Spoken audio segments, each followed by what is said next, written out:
Welcome to the last breakfast. Please enjoy the video. You start by powering the Dlp projector and selecting the correct input.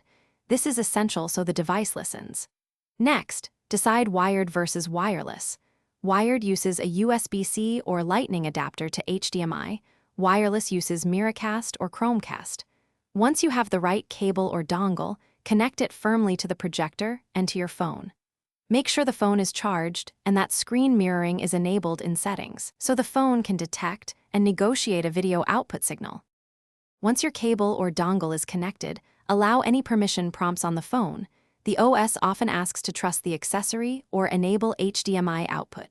If wired, check that the projector input shows your phone's screen. If blank, reset the connector and try a different HDMI port.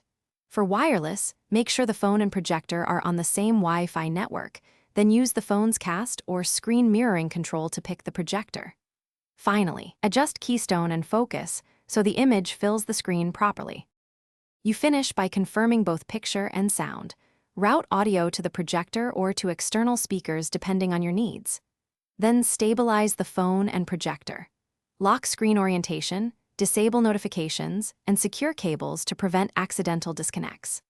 If the image is laggy or absent, power cycle the projector and phone, try a different HDMI cable or a powered adapter, and verify the phone supports video output. This single troubleshooting step, swap the cable or adapter. Thanks for watching. If this was helpful, leave a like and consider subscribing. See you next time.